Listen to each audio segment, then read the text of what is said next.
할렐루야. 오늘도 주님의 자리에 나와서 예배하는 여러분들을 주님의 이름으로 축복합니다. 네, 오늘도 우리가 기쁨의 자리에서 예배하기에 앞서 함께 기도하며 나아갑시다. 우리가 기도할 때 하나님 오늘의 예배 가운데 거하실 주님을 우리가 기대하며 그리고 부활의 기쁨을 간직하며 예배하오니 이 시간 드려지는 예배가 온전히 주님께 드려질 수 있길 소망하며 성령 하나님, 우리 예배의 시작과 끝을 인도하여 주시옵소서. 우리 그렇게 하실 주님을 의지하며 함께 기도하며 나아갑시다. 사랑의 하나님 감사합니다. 하나님의 온전한 마음으로 주님 우리가 예배드리길 소망합니다. 하나님께 나아가는 데 있어서 주님께 예배하는 데 있어서 우리가 진실된 마음으로 나아가길 소망합니다. 주님 인도하여 주시옵소서. 주님 우리가 부활의 기쁨을 가지고 나아갈 수 있게 하여 주시옵소서. 하나님 우리가 주님을 기쁨으로 받아들이며 주님께 감사함으로 나아갈 수 있도록 주님 붙잡아 주시옵소서. 주의 의로우심으로 우리 예배를 인도하여 주실 줄 믿습니다. 하나님 성령 하나님께서 우리 예배를 인도하여 주실 줄 믿습니다. 하나님 거룩하신 그 주님의 은혜로서 우리가 예배함을 믿고 나아갈 수 있게 해 주시옵소서.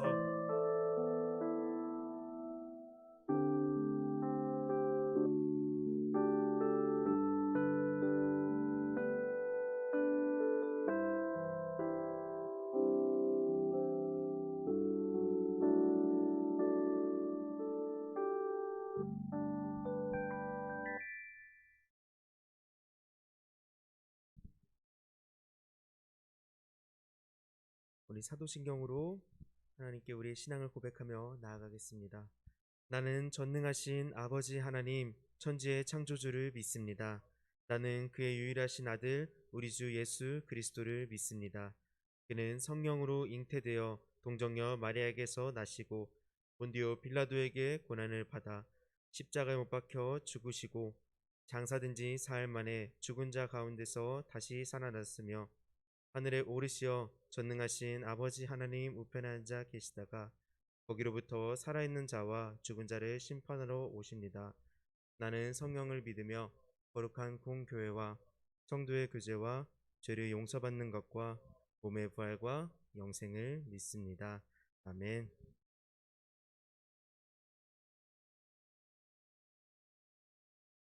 우리 함께 기쁨으로 하나님께 찬양하며 나아갑시다. 주의 이름 높이며 주의 이름 높이며 주를 찬양하나이다. 나를 구하러 오신 주를 기뻐할 주의 이름 높이며 주의 이름 높이며 주를 찬양하나이다. 주를 찬양하나이다. 나를 구하러 오신 주를 기뻐하나이다. 하늘 영광 버리고 이 땅 위에 십자가를 지시고 죄 사했네. 무덤에서 일어나 하늘로 올리셨네. 주의 이름 높이리. 우리 다시 한번 처음부터 기쁨으로 찬양하며 나아갑시다. 주의 이름 높이며 주의 이름 높이며 주를 찬양하나이다. 나를 구하러 오신 주를 기뻐할 주의 이름 높이며 주의 이름 높이며 주를 찬양하나이다. 나를 구하러 오신 주를 기뻐하나이다. 아멘. 하늘 영광 버리고 이 땅 위에 십자가를 지시고 죄 사했네. 무덤에서 일어나 하늘로 올리셨네. 주의 하늘 영광 버리고 하늘 영광 버리고 이 땅 위에 십자가를 지시고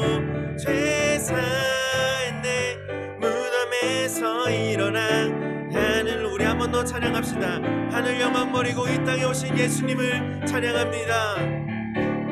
하늘 영광 버리고 이 땅 위에 십자가를 지시고 죄 사했네. 무덤에서 일어나 하늘로 올리셨네. 주의 승리하였네. 승리하였네. 어린 양의 보혈로 우린 보혈의 능력으로 서리라. 승리하였네. 어린 양의 보혈로 주 내게 승리하였네. 승리하였네. 어린 양의 보혈로 우린 보혈의 능력으로 서리라. 승리하였네. 어린 양의, 우리 마지막으로 주님께 찬양하며 나아갑시다. 승리하였네. 어린 양의 보혈로 승리하였네. 어린 양의 보혈로 우린 보혈의 능력으로 서리라. 승리하였네. 어린 양의 보혈로 주 내게 승리 주셨네. 아멘. 우리에게 승리하심을 주신 그 하나님을 찬양하며 나아갑니다.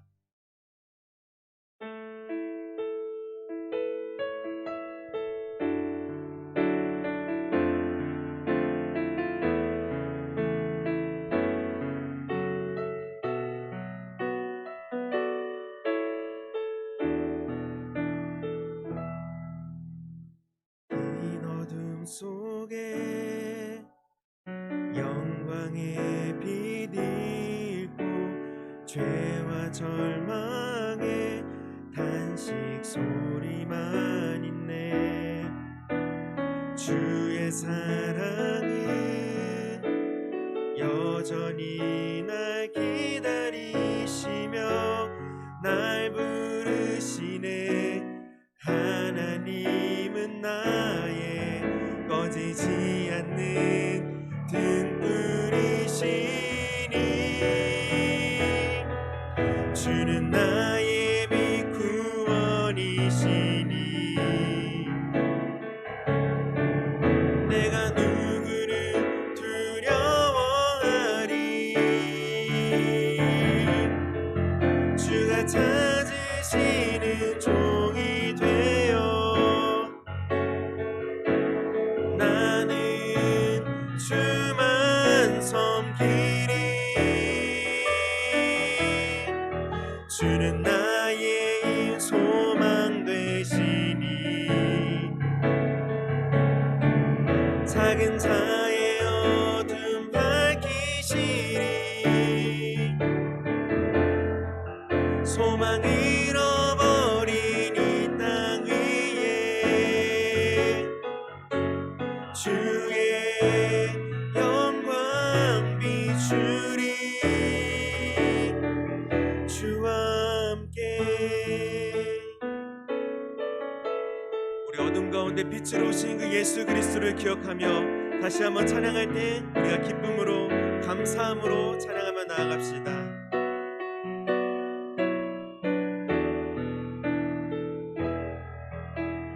긴 어둠 속에 영광의 빛 잃고 죄와 절망의 탄식 소리만 있네. 주의 사랑은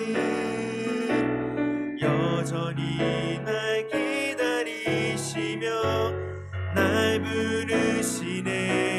하나님은 나의 꺼지지 않는 등불이시니 주는 나의 빛 구원이시니 내가 누구를 두려워하리. 주가 찾으시는 종이 되어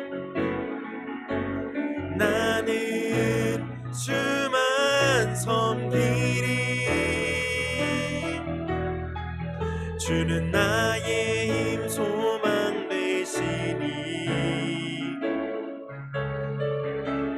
범사의 어둠 밝히시리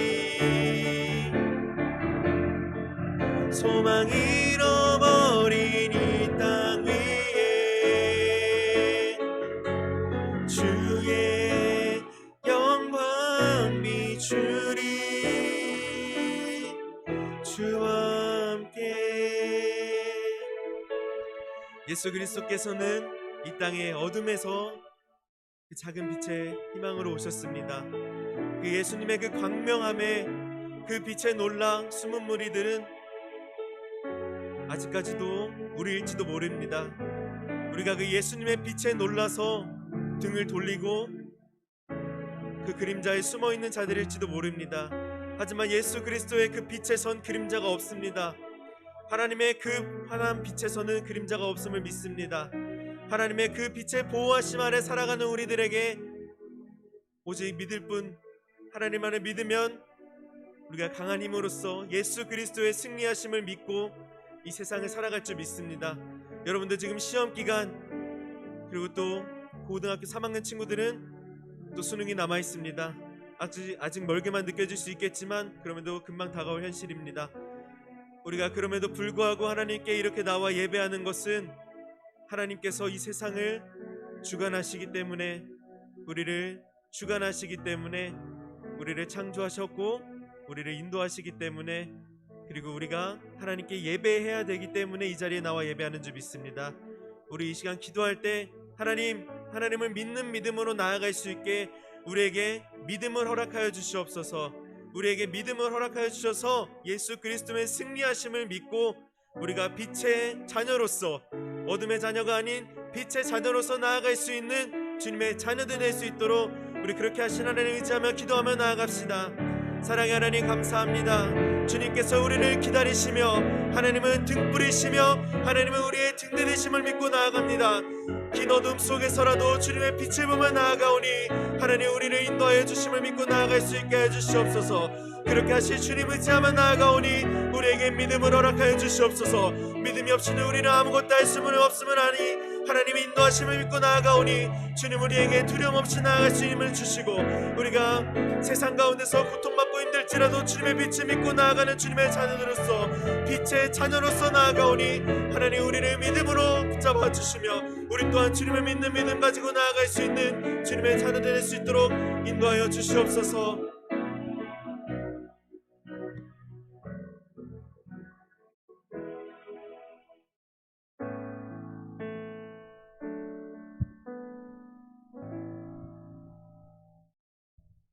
하나님 감사합니다. 오늘도 사랑하는 분들 이 자리에 나와서 함께 예배드립니다. 하나님 저희가 이 자리에 나와서 예배드리는 것이 당연한 것 아니고 은혜임을 하나님, 너무나 많은 어린이들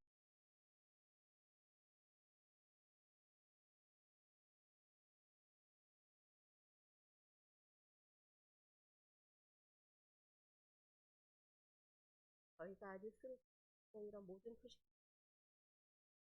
그냥 스쳐 지나가 함께 기도하고 그를 위해 기도할 수 있는,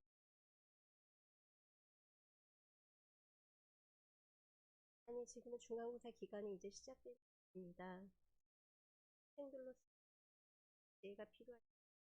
그래서 지금 하나님 꿈을 위해서 나아가는 저 친구들이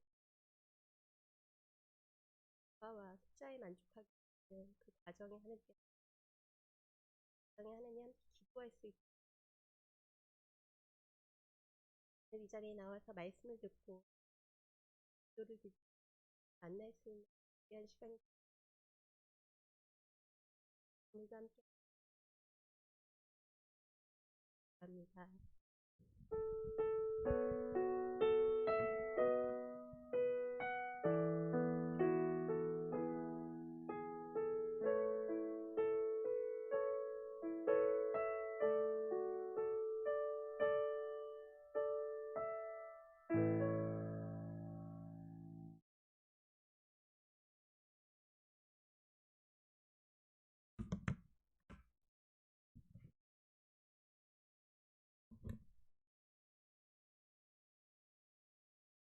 할렐루야. 반갑습니다. 4월 넷째 주 고등부 예배에 나오신 여러분을 주님의 이름으로 축복하고 환영합니다. 이제 4월도 오늘이 마지막 주인 것 같아요. 그렇죠?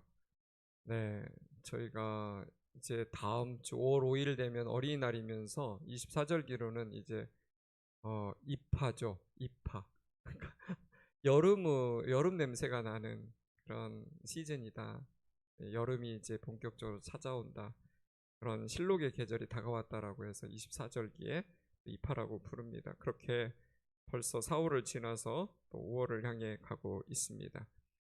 선생님 기도하신 대로 우크라이나의 상황이 어떤가 우리가 좀 궁금하기도 하고 벌써 우리 마음에서 또 우리의 아픈 감정에서 사라진 것은 아닐까 그런 조심스럽게 생각을 하면서 미니 업데이트를 조금 해보면 잘 아시는 대로 이제 러시아가 우크라이나에 대한 총공세를 할 시즌이 얼마 안 남았어요. 왜 그러냐면 러시아는 원래 이 계획을 할 때 겨울을 생각했습니다. 왜 겨울에 했을까요? 전쟁은 겨울에 잘 안 하는데 독일과 러시아 옛날에 2차 대전 때도 겨울이라는 날씨 때문에 사실은 실패를 했는데 왜 러시아는 겨울을 선택했을까? 그건 다름 아닌 천연가스 때문에 그런 거예요. 유럽 전 지역으로 러시아에서 이렇게 뻗어 있는 그 가스 송유관을 타고 이제 가스가 유럽 전 지역에 독일을 비롯해서 다 이렇게 가스가 배분이 되는데 그걸 틀어막을 수가 없잖아요. 그러니까 결국은 EU가 이 전쟁에 도우려고 이렇게 조인하기가 힘든 거예요. 그래서 그 점프를 막고 러시아는 단독으로 우크라이나를 며칠이면 될 거라고 생각하면서 이제 시작을 한 거죠. 그런데 이제 유럽이 점점 천연가스가 필요 없는 시즌이 다가오고 있는 거예요. 겨울이 끝나고 이제 본격적으로 봄이 됩니다. 러시아는 이제 힘들어지는 거죠. 점점. 그래서 이제 총 공세를 통해서 마지막 푸틴이 생각한 카드를 다 꺼내서 아마 이제 남부 지역하고 또 러시아 국경을 맞대고 있는 우크라이나 돈바스 뭐 이렇게 지역을 통해서 이제 마지막 점령을 시도하려고 합니다. 근데 제가 뭐 이런 전쟁 이야기를 하려고 한 게 아니라 이런 상황 속에서 얼마나 많은 민간인들이 죽고 있는지를 이야기를 드리고 싶은 거죠. 그래서 국제적으로 금지한 폭탄이 클러스터 밤이라는 게 있어요. 집속탄이라고 그래서 미사일 안에다가 한 번에 수류탄 500개를 집어넣어서 쏘는 거예요. 그러면 이게 이제 땅에 떨어지면 떨어지는 동시에 안전핀이 제거가 되면서 폭탄이 다시 터지면서 민간인들이 엄청나게 많이 죽습니다. 이 폭탄이 너무나 잔혹한 폭탄이기 때문에 국제 규약을 통해서 금지를 했는데 지금은 러시아도 쓰고 있고 우크라이나도 러시아 군인들을 향해서 쓰고 있습니다. 안타깝게도 한국도 보유하고 있고 미국도 보유하고 있는 폭탄이에요. 근데 그 폭탄을 통해서 얼마나 많은 사람들이 다리가 잘려나가고 손목이 잘려나가는지 모릅니다. 그 결과 너무나 많은 민간인들이 희생되고 있다고 해요. 다른 것보다도 참 전쟁 나면 가장 안타까운 게 어린이들, 여성들인데 러시아가 우크라이나의 강간을 한 그 국제 범죄를 지금 제가 결과를 보니까 어마어마합니다. 정말 어마어마해요. 너무 평생을 씻어도 씻을 수 없는 범죄가 지금도 자행되고 있다는 걸 우리가 좀 알 필요성이 있습니다. 할리우드식 사실 묘사를 통해서 여러분에게 이렇게 전쟁에 대한 이야기를 업데이트 해주지만 우리는 너무나 자극이 없으면 잘 생각을 못해요. 그래서 제가 이런 자극적인 좀 소식을 이야기하면서 여러분이 우리가 기도하는 일을 좀 멈추지 않았으면 좋겠다. 그래서 저는 지금도 매 끼니 때마다 우크라이나를 향해서 제일 먼저 기도하고 있습니다. 우리가 할 수 있는 게 뭐겠어요? 헌금이야, 후원이야, 도네이션이야, 뭐 한 1회성, 2회성은 할 수 있을지 모르지만 기도가 하나님이 원하시는 것이고 그들도 그 기도를 원하고 있는지 모릅니다. 우리가 그 기도를 통해서 그들을 도울 수 있었으면 좋겠습니다. 오늘 하나님께서 우리에게 주시는 말씀은 창세기 39장 7절에서 23절인데요. 좀 길지만 전체 스토리를 이해하려면 이 말씀이 좀 필요해서 함께 나누겠습니다. 자, 자막을 보면서 눈으로 한번 제 봉독을 따라왔으면 좋겠습니다.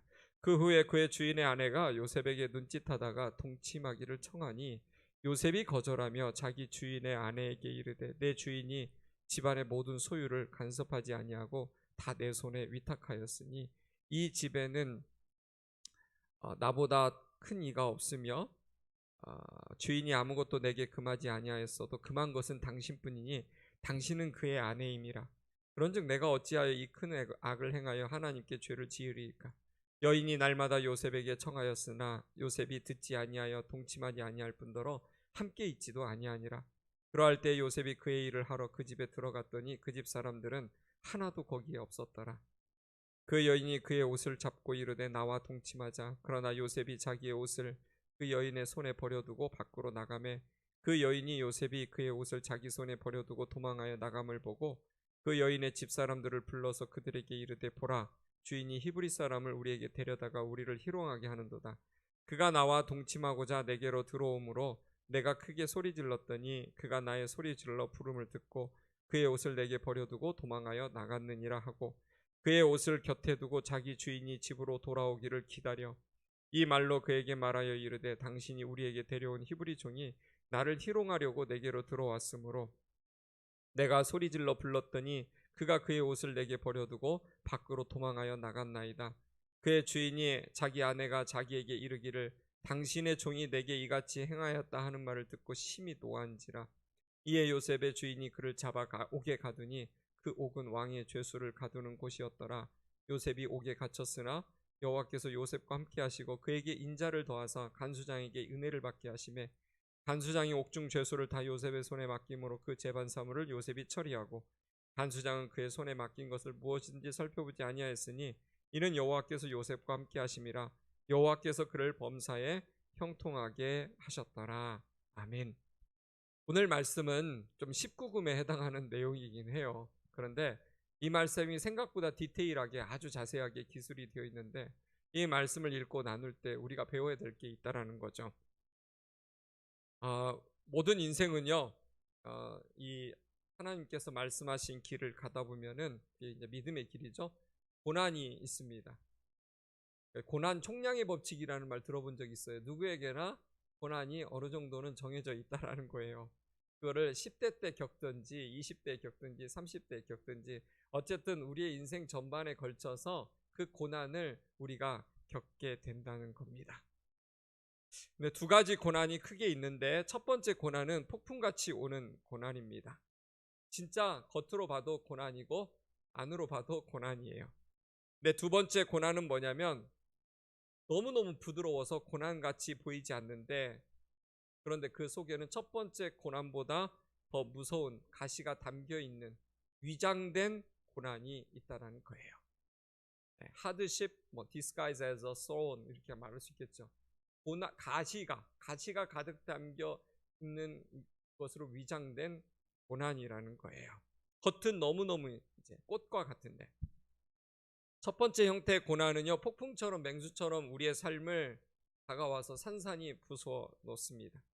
그런데 두 번째 타입의 고난은 어떤 고난이냐면은 장미꽃처럼 너무너무 아름답게 오는데 우리에게 여기에 뭐가 있냐면 fatal attraction이에요. 그 옛날 영화가 있었는데 치명적인 유혹이라는 거죠. 치명적인 독소를 가진 형태의 고난이 있다라는 거예요. 근데 그 겉은 뭐다? 장미꽃처럼 온다는 거예요. 요셉은 지금까지 이제 형들에게 배신당해가지고 애굽까지 팔려오는 첫 번째 폭풍 같은 고난을 겪었습니다. 그런데 하나님께서 이 고난 속에서 함께 하심으로 이 고난을 잘 이겨내게 하셨죠. 비록 노예로 전락했지만 하나님이 함께 하시면서 노예 생활 가운데서도 이 슬기로운 노예 생활을 하면서 요셉이 형통한 삶을 살았다는 거예요. 그게 어떤 모습이냐? 바로의 최측근 친위대장 보디발의 집에서 노예 생활을 시작했는데 얼마 안 돼가지고 최고의 신임을 받아서 그 집 전체를 총괄하는 최고의 자리에 올랐다라는 거예요. 그 자리에 오른 것만으로 봐도 사실 고생 끝 행복 시작이라고 볼 수 있는데 인생은 한 치 앞도 장담할 수 없다는 말이 있잖아요. 그런데 요셉이 생각지도 못한 두 번째 장미꽃으로 위장된 고난을 당하게 됩니다. 요셉에게 닥치는 이 새로운 고난을 이해하려면 지난 시간에 나눈 6절의 말씀을 좀 우리가 다시 읽어봐야 돼요. 창세기 39장 6절인데 자막이 나올 거예요. 거기서 우리가 이 요셉이 왜 고난을 당했는지 힌트를 캐치해낼 수 있어요. 볼게요. 주인이 그의 소유를 다 요셉의 손에 위탁하고 자기가 먹는 음식 외에는 간섭하지 아니하였더라. 요셉은 용모가 뛰어나고 아름다웠더라. 영어로 보세요. Now Joseph was well built and handsome이라고 되어 있다는 거예요. 그러니까 요셉이 well built가 뭐예요? 식스팩, 근육질 같은 남자의 모습을 가지고 있었다는 거예요. 머리도 너무 찰나요. 오늘날로 치면 누가 안효섭 같이, 요즘 우리들의 블루스는 안효섭 같이 너무 예쁜 의대 꼭 갈 거라고 생각하는데 근데 아무튼 너무 멋진 모습을 하고 있고, 거기에 뭐예요? 핸섬. 네, 진짜 너무 예쁘게 잘생겼다. 여러분, 이게 DNA죠, DNA. 요셉의 어머니가 누구예요? 곱고 아리따웠던, 그때 당시에 칭찬과 칭송을 받았던 어머니 라헬의 DNA를 그대로 물려받은 탓에 요셉의 얼굴이 굉장히 예뻤다라는 거예요. 체격이 좋고 아름다운 요셉. 네. 이런 남편을 둔 그 부인들은 되게 좀 마음이 늘 힘들죠. 근데 꼭 제가 이 요셉 가지고 성경 공부를 하면은 이렇게 우락부락 생긴 남편을 둔 그 집사님도 있고 그래요. 목사님, 저는 걱정할 필요가 전혀 없네요. 막 이러면서 좋아하는 집사님들 제가 만난 적이 있는데, 어쨌든 이 요셉은 well built and handsome이라는 거예요. 엄청 식스팩 근육질에 거기에다가 얼굴이 곱상하게 엄마 라헬의 DNA를 그대로 물려받아가지고 남자라고 하기에는 꽃미남 이상의 얼굴 타입이었다는 거예요. 그런데 이 준수한 외모로 인해서 예상하지 못했던 시련에 휘말리게 됩니다. 7절을 한번 보겠습니다. 7절에 이렇게 되어 있어요. 그 후에 그의 주인의 아내가 요셉에게 눈짓하다가 동침하기를 청하니. 다시 읽어보면, 그 후에 그의 주인의 아내가 요셉에게 눈짓하다가 동침하기를 청하니. 그 후에라는 말이 뭐냐면, 요셉이 보디발의 집에서 총괄 책임을 맡은 지 한 10년 정도 지났을 때의 이야기라는 거예요. 자, 요셉이 10년 정도 보디발의 모든 집안 살림을 다 도맡아서 하다 보니까 자연스럽게 어떻게 된 걸까요? 이 보디발의 부부와 친할 기회가 많았다는 거죠. 아무래도 총책임자니까 심지어 비자금 관리까지 했다면은 여러분, 주인 부부와 접촉하는 일이 얼마나 많았겠어요. 의전도 했을 것이고, 조그맣게 카이로에 살았다면 룩소라는 지방 휴양지까지 가는데 또 여행도 같이 따라가서 가이드 역할도 했을 그러한 이제 우리가 상상이 되는 상황들이 있는 거죠. 그런데 문제는 뭐냐면, 보디발의 아내가 이 준수한 외모를 가진 식스팩의 몸을 가진 이 요셉에 대해서 매료되기 시작한 거예요. 그냥 외모만 매료됐겠습니까? 하는 일마다 너무 이쁜 짓만 골라서 하고, 또 거기에다가 너무 깨끗한 캐릭터를 가지고 있어요. 너무 성품이 괜찮아. 그러니까 매료될 수밖에 없었던 거죠. 그런데 보통은 거기서 끝나야 되는데, 이 보디발의 아내는 오늘날에 어떤 사람 같았나 봐요. 적극적으로 이 요셉을 유혹하기 시작합니다. 자, 17살에 노예로 끌려와서 10년이 지났으니까 20대 후반의 혈기왕성한 젊은이가 지금 요셉의 모습이에요. 그리고 여러분 생각해 보세요. 바로의 최측근 친위대장 보디발의 아내다. 그러면 그 얼굴이 어땠을지, 연예인 뺨치는 외모였을 가능성이 크다는 거죠. 누가 봐도 와, 진짜 보디발 장군의 아내가 저렇게, 저 정도 돼야 보디발 장군의 아내가 되나 보다, 이런 이야기가 오고 가는 그 당시의 문화였다라는 거죠. 그런데 그런 여인이 날마다 요셉을 유혹했다는 거예요. 이게 뿌리치기가 쉬운 일이 아니라는 거죠. 그 당시 상황을 우리가 생각해야 돼요. 상상은 항상 그 상황으로 돌아가 봐야 돼요. 여러분, 주인의 아내입니다. 말만 잘 들어도 큰 베네핏이, 이 혜택이 막 따라올 만하지 않아요? 그냥 괜찮은 척 제스처만 해도 그 집에서 호의호식하면서 살 수 있는 거죠. 반대로 그러면 안 되는데 이 유혹을 뿌리쳤다가는 어떻게 되겠습니까? 큰 어려움에 부딪힐 수도 있었다는 거죠. 그리고 더 중요한 건 뭐냐면 요셉이 이 보디발의 아내의 요구에 응해한다고 해도 사실은 아무도 모를 수 있었다는 그런 것이 그 당시에는 존재했다. 사람들의 눈을 피해서 눈 한번 찔끔 감고 그 유혹에 넘어갔다면 사실은 의이 좋고 매부 좋은, 세상적으로 보면 그런 관계일 수도 있었다는 거죠. 여러분, 이집트 역사가들에 의하면 그 당시에는요, 고관 대작들의 아내는요, 결혼 유무를 떠나서 외관 남성들과 자유롭게 연애를 할 정도로 오늘날의 서구 문화 뺨칠 정도로 개방적이고 음란한 문화가 이집트의 문화였다라고 학자들이 말을 해주고 있어요. 그러니까 여러분, 자기 집에 노예에 괜찮은 사람이 있으면 이 주인의 아내가 그와 정을 통하고 몸을 섞는 일은 그때 당시에는 아무렇지도 않은, 그냥 이런 말을 이 설교다, 원나잇은 그냥 쉽게 행하는 그런 것들이 통하는 시대였다는 거예요. 여러분, 요셉이 보통 사람이었다면 이게 뭐 문제가 될 리 있겠습니까? 이토록 성경에서 자세히 다룰 리가 있었겠어요? 그런데 요셉은 보통 사람이 아니었다는 거죠. 그는 어떤 사람이다? 애굽에 끌려갔어도 세상에 속한 사람이 아니라 하나님의 사람이었다는 거예요. 동시에 우리도 보통 사람이 아닙니다. 우리가 친구들과 함께 있으면 보통 사람이라 할지 모르지만 하나님의 눈에는 우리가 보통 사람이 아니라 당신의 자녀입니다. 우리도 세상에 속한 것처럼 보이지만 사실은 세상에 속한 자가 아니라 세상 속에 있어도 구별된 하나님의 사람이라는 거예요. 세상 모든 사람들이 다 그 길 간다고 해도 우리는 갈 수 없는 길이 존재하는 그런 하나님의 사람이라는 거죠. 시대 문화가 아무리 바뀌었다고 해도 우리 크리스찬에게, 하나님의 사람에게는 결코 갈 수 없는 길이, 가서는 안 되는 길이 하나님의 사람에게는 분명히 있다. 8절 9절 또 읽어보도록 하겠습니다. 8절 9절.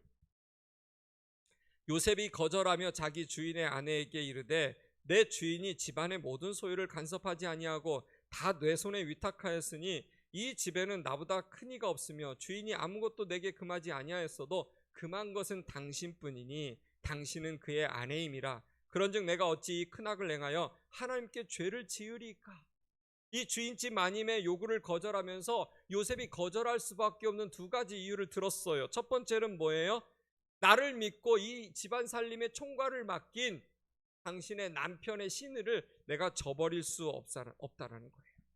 내가 모든 힘이 있지만 내가 그 힘을 함부로 써서는 안 된다는 것을 요셉은 그걸 기억하고 있었던 거예요. 여러분, 힘은 있을 때 조심해야 된다는 말이 있습니다. 힘을 가지고 있는데도 그걸 쓰지 못한다는 것처럼 어려운 일이 없잖아요. 그런데 요셉은요, 자신에게 어마어마한 힘이 있지만 그 힘을 조심하는 사람이었어요. 의리가 아니라 한 차원 높은 자기에게 준 힘을 하나님의 지혜로 절제하는 그런 능력을 가지고 있었던 거예요. 다 가능하지만 당신은 안 됩니다. 여러분, 이거 컨트롤 뭘로 하겠어요? 하나님의 지혜로 합니다. 넘어서는 안 될 선을 절대 넘지 않는 그 규칙을 하나님의 지혜로 가지고 있었다.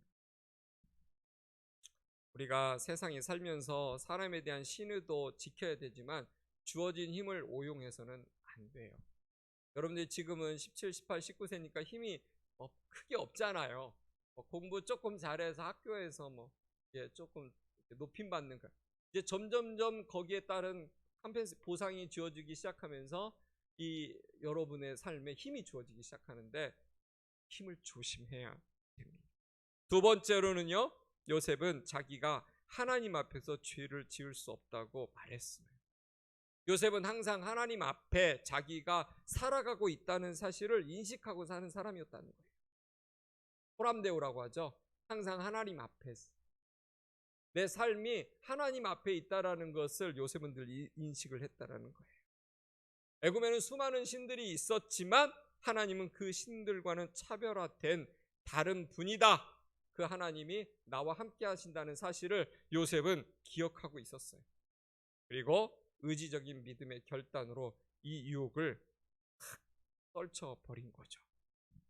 여러분, 하나님께서 항상 우리와 함께 한다는 말의 의미를 여러분은 정말 잘 알고 계십니까?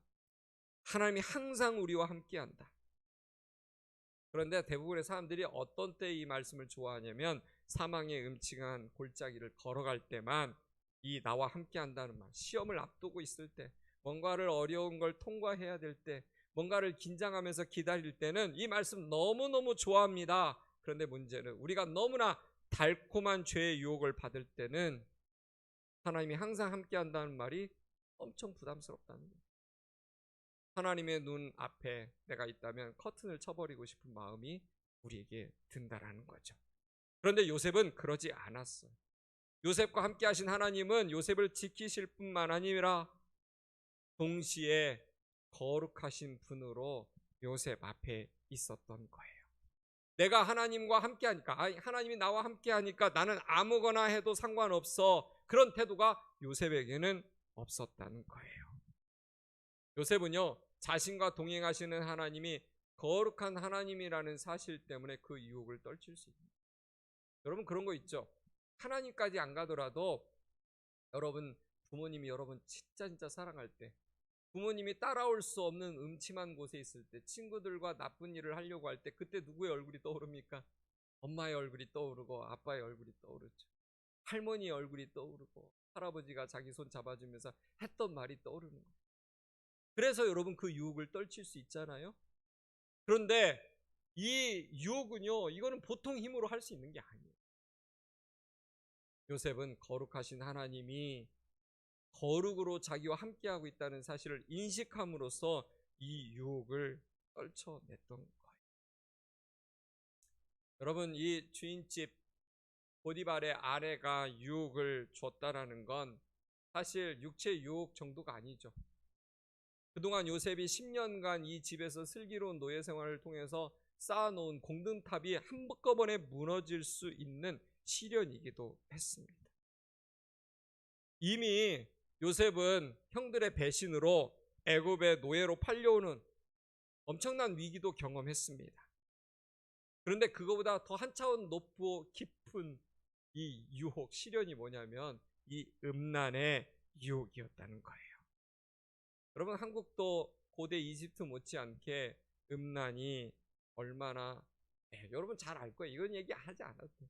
스마트폰으로 조금만 이상한 단어만 하나, 아니 여러분에게 잘못 흘러 들어온 광고 하나만 딱 클릭해도 알고리즘에 의해서 한 몇 번 클릭하면 계속 그 광고가 우리가 유튜브 볼 때마다, 인스타 볼 때마다 제일 먼저 떠오릅니다. 인스타도 이렇게 탐색하면은 딱 있는데, 네, 지금 뭐 여러분 남자들 이렇게 탁, 우리 남학생들 인스타 첫 화면 탐색 딱 눌러보면 뭐가 처음에 어떤 알고리즘에 의해서 그 화면이 제공되는지 보면 우리가 뭘 클릭하는지를 대부분 알 수 있어요. 대번에 알 수 있죠. 그래서 여러분 거룩하게 살아야 된다 이런 말하면 고리타분한 말로 여기고 꼰대로 여기는 그런 시대에 우리가 살고 있습니다. 그런데 하나님의 사람으로서 하나님과의 관계에서 제일 중요한 건 거룩입니다. 거룩이 쉽게 말하면 하나님 냄새가 나는 사람 냄새가 나는 사람이 아니라 동물 냄새가 나는 사람이 아니라 하나님 냄새가 나는 사람이다. 들키지만 않으면 괜찮다 아니에요. 시대가 아무리 변해도 하나님의 사람들은 음란과 유혹과 싸워서 이겨야만 합니다. 여기에 있는 우리 남학생, 여학생들도 뭐 결혼하기 전에 수많은 사람들과 사귀고 뭐 여행도 가고 다 하면 되지. 그렇지 않아요. 여러분, 그건 진짜 무서운 겁니다. 더 디테일하게 얘기할 수 있지만 꼭 기억하셔야 돼요. 진짜 무서운 것이다. 평생 따라다니는 일이라는 걸 여러분 기억하셔야 됩니다. 그래서 여러분의 몸과 여러분의 마음은 딱 한 사람만을 위해서 평생 준비했다가 평생 지켜야만 된다는 사실을 여러분 꼭 말씀드리고 싶어요. 그게 나를 지키는 일이고 가정을 지키는 일이고 교회를 지키는 일이고 나라를 지키는 일이라는 걸 여러분 믿으셨으면 좋겠어요. 10절 봅니다. 10절에 이렇게 되어 있어요. 여인이 날마다 요셉에게 청하였으나 요셉이 듣지 아니하여 동침하니 아니할 뿐더러, 그다음이 중요해요. 함께 있지도 아니하니라. 여인은요 요셉의 거절에도 불구하고 집요하게 날마다 요셉에게 다가와서 추파를 던졌다는 거예요. 이 여인이 도대체 어떤 여인일까? 여러분 그것만 생각할 게 아니라 이 보디발의 아내를 보면서 마귀가 우리의 삶에 얼마나 집요하게 달라붙는지를 여러분이 꼭 기억해야 돼요. 한 번, 두 번 공격하다가 포기하는 게 아니에요. 마귀는 포기를 모르는 존재입니다. 요셉이 믿음 안에 서 있는 사람이기 때문에 이 보디발의 아내에 계속되는 공격을 뿌리칠 수가 있었죠. 그런데 놀라운 게 뭐냐면 함께 있지도 아니했대요. 그 옆에 아예 그런 찬스가 없게 만들었다는 거예요. 꼭 보디발의 아내가 나타나면 함께 누군가 함께 갔다라는 거죠. 정말 이 요셉도 대단한 거예요. 죄를 지을 수 있는 틈을 자기도 전혀 주지 않으려고 그랬다는 거죠. 이렇게 매일 각별하게 조심했던 요셉에게 엄청난 사건이 오늘 말씀에서 터지죠. 11절에 이렇게 되어 있어요. 그러할 때 요셉이 그의 일을 하러 그 집에 들어갔더니 그 집 사람들은 하나도 거기에 없었더라. 어떻게 이런 날이 옵니까? 수백 명이 그 집에 있었을 텐데 어떻게 하필이면 한 명도 없었을까? 뒤집어 생각해. 이게 우연일까요? 아니죠. 왜 하필 요셉이 들어오는 시간에 단 한 명도 없었을까? 간단해요. 보디발의 아내가 워낙 영특하기 때문에 모든 사람들을 알리바이를 쳐서 다 내보낸 거예요. 마귀가 얼마나 끈질기고 치밀한 전략을 가지고 작은 빈틈이라도 만들어서 우리의 삶에 들어오는지 모릅니다. 보디발의 아내를 보십시오. 하다 안 되니까 완벽하게 단 둘이만 있을 수 있는 환경을 만들어 놓고 요셉에게 적극적으로 대시를 하는 거예요. 이제는 거절할 수 없게 만드는 거예요. 단 둘이만 있으니까. CCTV까지 설치했을지 몰라요. 네가 여기서 거절하면 내가 이 상황 설명을 CCTV는 소리는 안 녹음 안 되잖아요. 내가 어떻게 말하느냐에 따라서 네 인생이 완전 황천길로 떨어질 수 있다는 것을 말했겠죠. 그리고 그날의 비극이 시작됩니다. 12절 13절입니다. 12절 13절에 그 여인이 그의 옷을 잡고 이르되 나와 동침하자. 그러나 요셉이 자기의 옷을 그 여인의 손에 버려두고 밖으로 나가매 그 여인이 요셉이 그의 옷을 자기 손에 버려두고 도망하여 나감을 보고, 여기까지. 여러분 요셉은요 긴 소매 옷을 입고 다녔나 봐요. 이집트 덥거든요. 반팔 정도 입을 법한데 항상 요셉은 회색 옷을 입어서 훈련된 탓에 그런지 모르지만 어느 순간이든 늘 옷 매무새를 단정하게 하면서 다녔던 인물이라는 것을 이 말씀 속에서 볼 수가 있죠. 근데 이 보디발의 아내가 그 긴 옷을 탁 휘어잡은 거예요. 한번 손목으로 잡아서 탁 이렇게 씨름 삿바 잡듯이 딱 잡았겠죠. 그러면서 너는 오늘이 날이다 하면서 동침하자고 딱 했는데 요셉은 너무나 놀라가지고 필사적으로 그 손을 뿌리치고 밖으로 도망을 쳤어요. 그런데 그 과정에서 자기의 긴 옷을 보디발의 아내의 손에 남겨두게, 너무 슬프죠. 이 여인의 보디발의 아내 손에 남겨둔 요셉의 옷은 요셉의 편에 생각할 때는 이 유혹을 이긴 거룩한 징표예요. 거룩한 증거예요. 그러나 뿌리침을 당한 보디발의 아내 입장에서는 자기의 여자의 자존심이 짓밟힌 증거, 그리고 온갖 모욕과 수치심의 증거로 남게 된 거예요.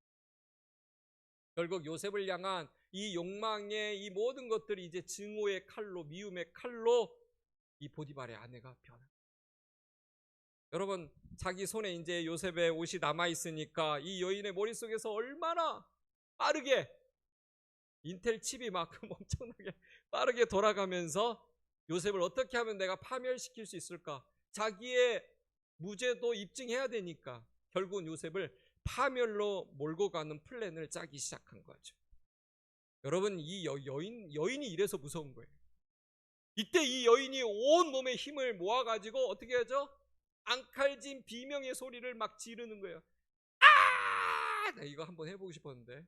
아! 막 소리를 질렀겠죠. 아무도 없는 집에, 고도 높았을 텐데 막 소리를 막 질러대니까 아무도 없어도 밖에, 그래도 친위대장 집이니까 누가 있었겠어요? 가드는 있었겠죠. 경비병은 있었을 겁니다. 그 경비병이 칼을 들고 주인집 마님의 비명소리를 듣고 집 안으로 달려 들어왔겠죠.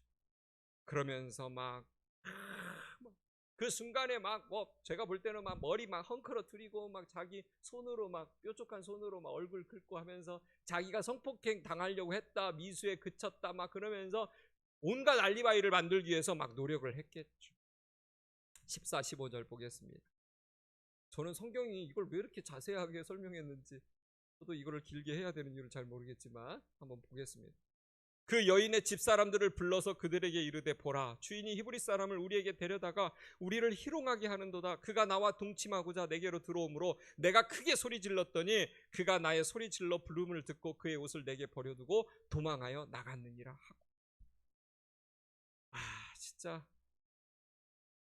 어떻게 이럴 수 있습니까? 보디발의 아내가 사실과는 다른 완전 정반대의 거짓말로 사람들에게 막 말을 했다라는 거예요. 저 히브리 노예가 나를 성폭행하려고 했다. 내가 거절해서 막 비명을 지르니까 나를 남겨두고 도망갔다.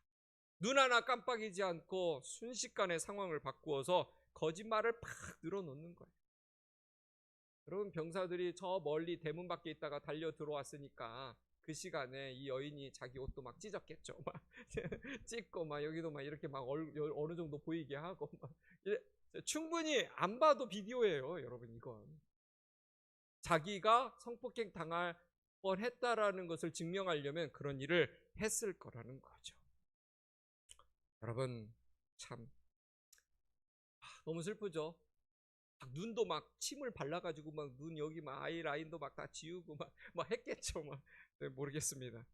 아무튼 누가 봐도 정말 피해자처럼 보이게끔, 정말 우리 옛말에 적반하 정도 유분수라는 말이 있는데, 그 보디발의 아내를 적극 정성으로 섬겼는데 그 아내가 요셉을 파멸로 몰고 갔다라는 거죠. 여러분, 자 이제 모든 경비병들이 들어왔어요. 자, 이 상황을 봤을 때 아무리 거짓말을 해도 눈에 보이는 정황상 누가 죄인일 것 같습니까? 누가 힘이 있는 존재입니까? 누구의 말을 듣겠습니까? 아무리 노예 편에 서서 말한다고 해도 사람들이 히브리 노예를 높여주고 히브리 노예가 의롭다라고, 도덕적으로 깨끗했다라고 증명해낼 사람이 그 상황 속에서 누가 있었겠어요? 없었다는 거죠. 그것만으로도 얼마나 슬퍼요. 설령 이 보디발의 아내가 흘리는 게 있어가지고 많은 노예들이 대충 짐작을 했다 한들, 이 상황 속에서 가여운 요셉의 이 상황에 편을 들어가지고 이 보디발의 아내를 공박할 사람이 누가 있었겠어요? 정말 너무너무 슬프죠. 그리고 우리가 여기서 생각해봐야 돼요. 17살 나이에 이 집의 총 살림을 맡은 매니저가 되었어요. 그러면 여러분, 17살 나이에 톱의 자리에 오르면 시기와 질시를 가진 사람들이 얼마나 많았겠어요. 상황이 완전히 여기에서 그냥 반전이 된 거예요. 저 요셉 깨끗하고 좋긴 한데 도대체 마음에 안 들어. 쟤는 좀 흠이 없나? 건수 하나 있으면 쟤도 완전 밀려났으면 좋겠다. 이렇게 마음에 뒤틀림이 있는 분들이 있었는데, 요셉은 꼼짝없이 보디발에 써놓은 이 프레임에 갇히고 만 거죠. 16, 18절입니다. 16, 18절 읽어볼게요. 여자가 얼마나 무서운 여자인지 볼게요. 그의 옷을 곁에 두고 자기 주인이 집으로 돌아오기를 기다려 이 말로 그에게 말하여 이르되, 당신이 우리에게 데려온 히브리 종이 나를 희롱하려고 내게로 들어왔으므로 내가 소리질러 불렀더니 그가 그의 옷을 내게 버려두고 밖으로 도망하여 나갔나이다. 이 보디발의 아내가 낮에 벌어진 일이니까 지금 벌어진 일을 그대로 증거 보존하면서 옷도 여기다 놓고 자기는 막 그동안 더 막 풀어 헤치고 막 하면서 남편이 돌아오기를 기다린 거죠. 그리고 보디발이 보는 순간 깜짝 놀랐겠죠. 그런데 여러분, 이건 제가 다음 시간에 다룰 거지만 우리가 생각해 볼 게 있어요. 그 당시 문화 속에서요, 주인의 물건을 훔치면 손목을 잘랐습니다. 주인의 아내를 만약에 겁탈할 목적을 가지고 다가왔다? 그것도 생명부지가 힘든 사람. 자, 저녁에 돌아와서 보디발이 아내의 말을 막 듣습니다. 머리도 헝클어져 있죠. 온갖 가구도 깨져 있죠. 뭐 유리창도 깨져 있죠. 막 이거 보니까 난장판이야. 충분히 보디발의 아내의 말이 설득력을 가질 만한 정황인데 보디발이요, 너무 놀랍게도 희한하게 요셉을 죽이지 않아요. 죽일 만한 상황인데 죽이지 않습니다. 오늘 말씀을 보면은 화가 나서 요셉을 감옥에 쳐넣었다고 하지만 이게 감옥에 쳐넣을 일로 끝나는 상황이 아니에요. 생각해 보세요. 이 일에 삽시간에 고관 대작들의 전방향으로 동서남북으로 쫙 입소문이 퍼지는 거예요. 그 집에 무슨 일이 있었다, 무슨 일이 있었다. 여러분, 이런 상황에서 보디발이 아내 편 안 들고, 여러분, 아내가 아무리 품행이 단정치 못한다고 해도 보디발의 가문을 대표하는 여자예요. 함부로 말할 수 있겠습니까? 보디발이 어찌할 수 없는 거예요. 그런데 보디발은 자기 아내의 품행이 어떻다는 걸 어느 정도 짐작하고 있어요. 자세히 정황을 살펴보고 또 요셉에게 물었는지 안 물었는지 모르지만 저는 솔직하게 상상해 볼 때 요셉은 보디발에게 아무 말도 안 했을 거라고. 왜 그런 줄 아세요? 요셉이 정말 예수님을 아무 말도 안 했을 거예요. 아무 말 안 해도 보디발은 알았어요. 이건 요셉이 꾸민 게 아니라 자신의 아내들. 그러나 자신의 체면이 있고 자신의 지위가 있으니까 결국은 노예를 감옥에 쳐넣는 걸로 마무리를 합니다. 그런데 여러분, 여기서 누가 놀랍습니까? 요셉이 아무 말 안 해요. 요셉은 보디발의 주인의 상황이, 위치가 그렇게 할 수밖에 없다는 것을 요셉은 이해하고 있어요. 감옥에 쳐넣어도 요셉의 입에서 괴사가 나오지 않아요. 불평하고 불만하고, 주인님, 내가 이제껏 단 한 번도 이렇게 제가 볼멘소리 한 적 없지만 오늘만큼은 말하겠습니다. 당신 아내에 대해서 잘 알지 않습니까?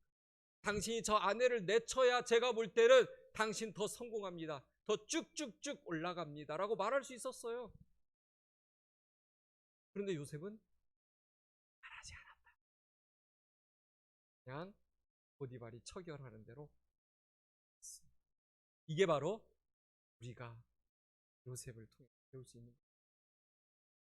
모든 상황을 알면서 손해보는 일을 그냥 형에게 배신당해서 애굽의 노예로 팔린 것도 모자라서 여기가 바닥인 줄 알았는데 거기에 맨홀이 있어서 땅 밑으로 꺼지는 고난을 당해도 아무 말하지 않는, 저는 이 말씀 준비하면서 요셉에 대해서 너무너무 감동해요. 나에게 주는 메시지도 너무나 큰 것 같아요. 저는 조금만 억울한 일 있으면 어떻게든 논리적으로 아는 게 많으니까 설명하려고 하고, 또 힘 있는 사람 이렇게 좀 연결해가지고 좀 어떻게 해결해달라고 그러는데 이 요셉은 그런 게 전혀 없는 거예요. 결국은 함께 하시는 하나님을 끝까지 신뢰하는 요셉이 있었고요. 사랑하는 여러분, 오늘 말씀이 여러분에게 착 와닿지 않을 수도 있어요. 그러나 잘 들어두십시오. 언젠가 이 말씀이 여러분의 인생에 반드시 다시 나타나서 데자뷰 현상을 일으키면서 나도 요셉처럼 선택해야 되겠다. 나도 요셉처럼 이런 태도를 가져야 되겠다. 나도 요셉처럼 이런 결단을 해야 되겠다고 성령님께서 여러분을 이 말씀으로 붙들어 주시고 결단케 하시는 경험을 주실 거라 믿습니다.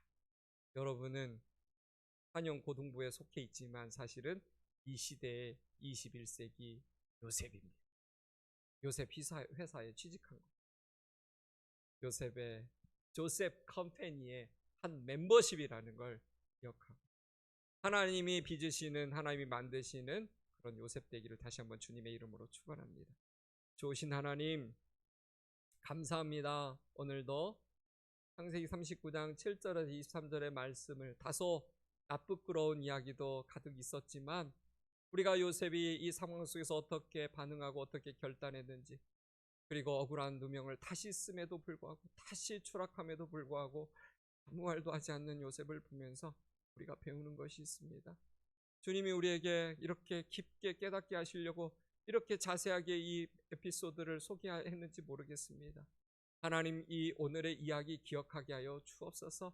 우리도 언젠가는 고난이라는 길 속에서 분명히 이런 형태의 비슷한 형태의 것을 경험하게 될 것인데, 우리도 요셉처럼 선택하고 요셉처럼 결단하고 요셉처럼 믿음의 길을 가고 요셉처럼 하나님 앞에서 침묵하고 이겨내고 손해보기를 즐겨하는 그런 21세기 요셉이 될 수 있도록 축복하여 주시옵소서.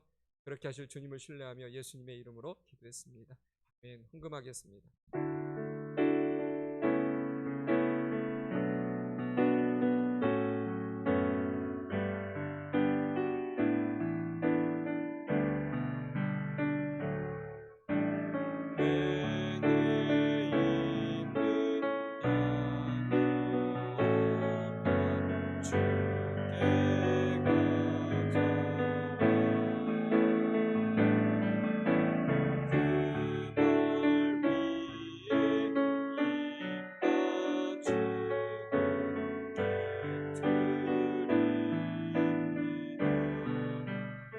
주님, 우리를 위해서 십자가에서 하나님이 죽으셨는데 어떻게 우리가 하나님께 드리지 못할 것이 있겠습니까? 어떻게 감춰두고 어떻게 아껴가며 하나님께 조금씩 찔끔찔끔씩 드릴 수 있겠습니까?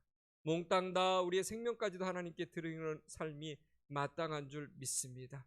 그것을 믿고 인정하고 고백하면서 우리가 이렇게 매주 하나님께서 우리의 모든 것이라는 고백을 헌금으로 드리고 있습니다. 주님이 흠양하여 주옵소서.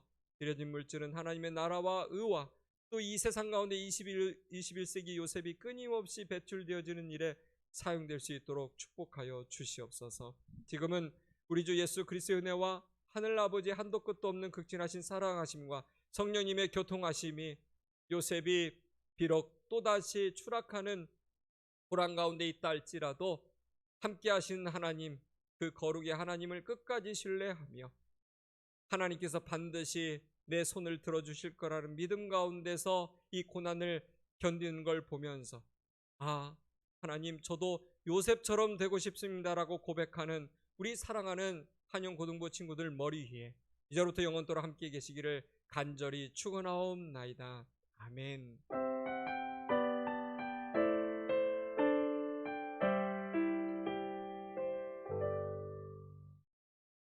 네, 우리 예배를 받으신 하나님께 영광과 감사의 박수 올려드리도록 하겠습니다. 네, 오늘도 나와주셔서 감사하고요. 무엇보다도 코로나 이 시기에 걸리면 좀 억울하긴 한데 걸릴 가능성도 많아요. 그러니까 각별히 조심하셨으면 좋겠습니다. 여기 오신 분들은 우리 선생님들하고 교제하다가 돌아가시기 바랍니다. 수고하셨습니다.